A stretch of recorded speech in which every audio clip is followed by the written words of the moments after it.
Genesis chapter 22 presents the most severe test of Abraham's covenant relationship with God.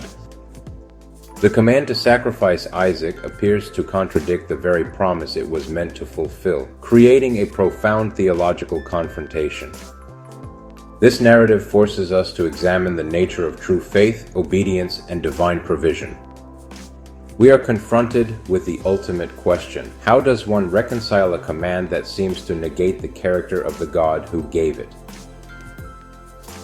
Today we will examine this test in detail, moving through the divine command, the journey to Moriah, the moment of substitution at the altar, and the powerful reaffirmation of the covenant that follows. This chapter is not merely a story of ancient faith. It is the foundational narrative that defines the relationship between divine sovereignty and human obedience.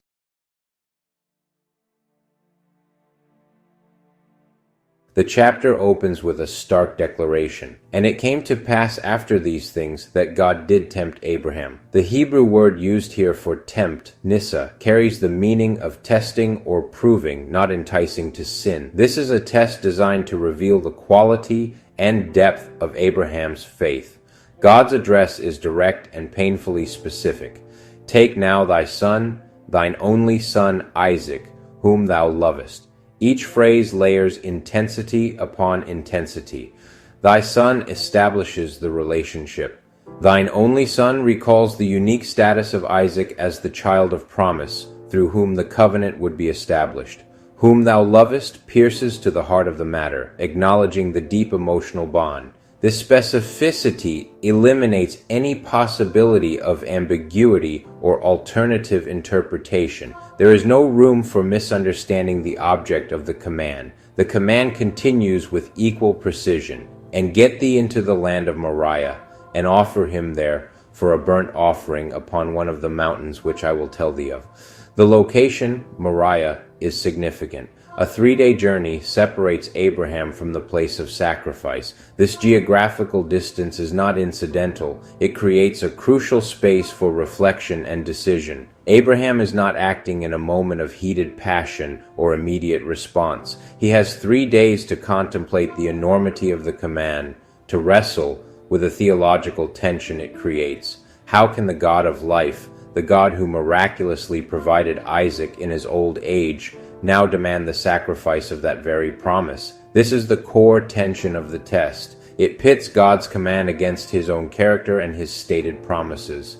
Abraham's response is immediate and silent. The text simply states, "And Abraham rose up early in the morning."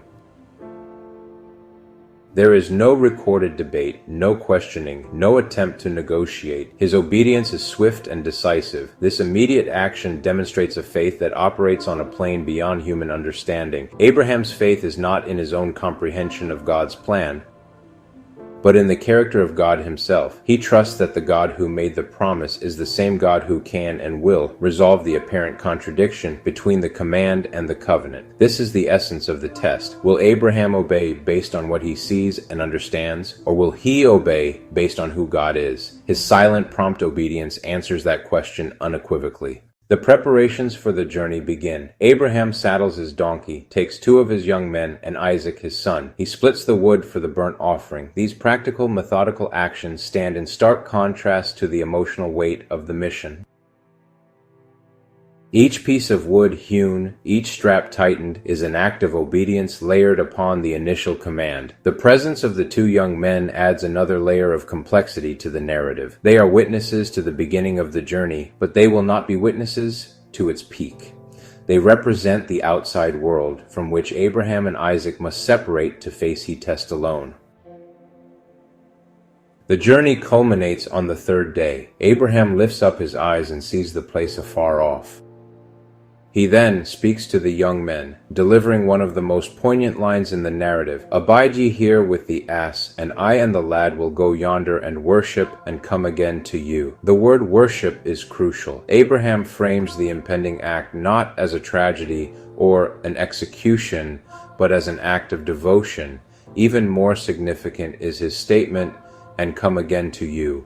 The Hebrew grammar allows this to be interpreted as a plural return, implying that both Abraham and Isaac will return. This statement reveals the depth of Abraham's faith. As the writer of Hebrews would later comment, Abraham reasoned that God was able to raise Isaac from the dead. His faith encompassed the possibility of resurrection. The ascent of the mountain is a solitary one. Father and son walk together, carrying the instruments of the sacrifice, the fire, the wood, and the knife. It is Isaac who breaks the silence with a question that cuts to the heart of the matter. My father, behold the fire and the wood, but where is the lamb for a burnt offering? The question highlights the glaring absence in their preparations. Abraham's response is profound. My son, God will provide himself a lamb for a burnt offering. This statement can be interpreted in two ways. On one level, it is a statement of faith so deep that it sees the provision before it is manifest. On another level, it is a prophetic utterance whose full meaning Abraham may not have fully grasped. The Hebrew phrasing is rich, potentially meaning God will provide for himself a lamb, pointing toward a divine provision that ultimately satisfies a divine requirement. Upon reaching the designated place, Abraham begins the final solemn preparations. He builds an altar, arranging the stones with deliberate care. He lays the wood in order upon the altar. Then comes the moment of ultimate surrender. He binds his son Isaac and lays him on the altar upon the wood.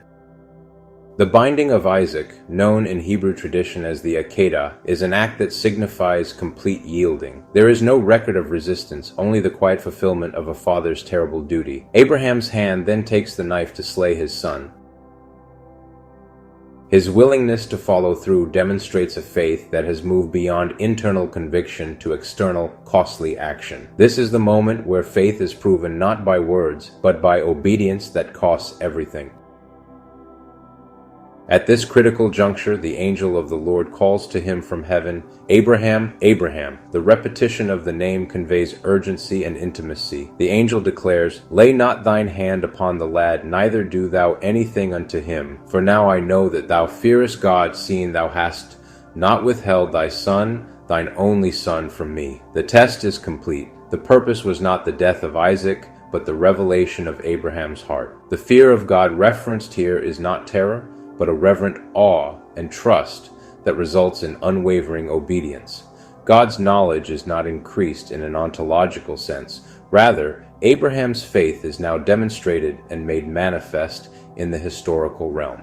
Abraham then lifts up his eyes and sees a ram caught in a thicket by its horns. This is not a chance occurrence, but a divine provision. The text emphasizes that Abraham went and took the ram, offering it up for a burnt offering in the stead of his son.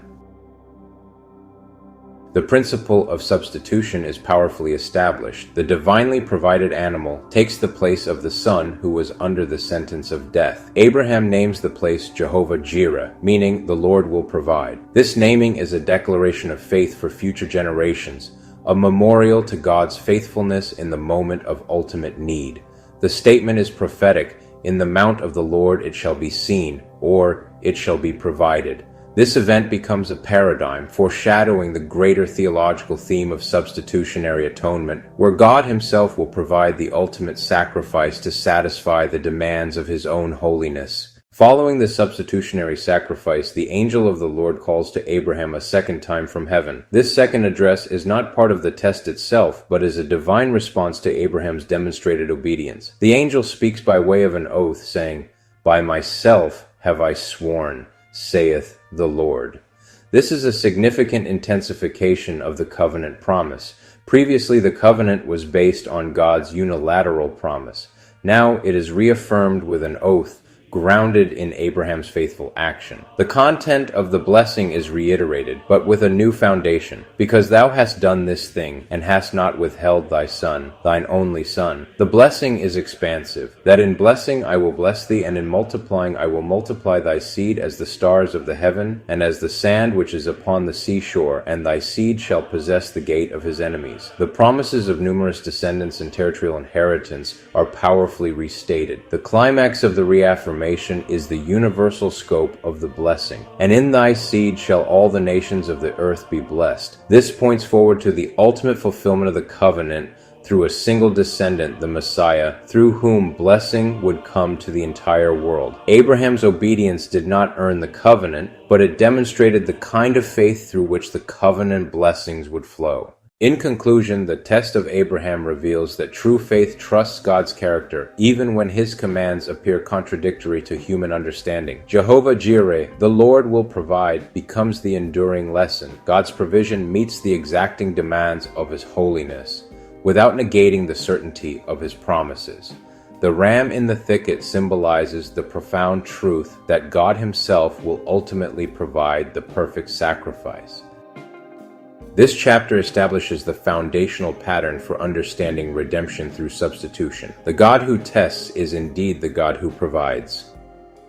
The narrative of the Akedah stands as a permanent testimony that the path of obedience, however difficult, leads to the place where God's provision is ultimately and gloriously revealed. Thanks for watching this deep dive into Genesis chapter 22. Don't forget to like, comment, and subscribe for more insightful biblical analysis. May you walk in the wisdom of God's word and trust in the Lord who provides.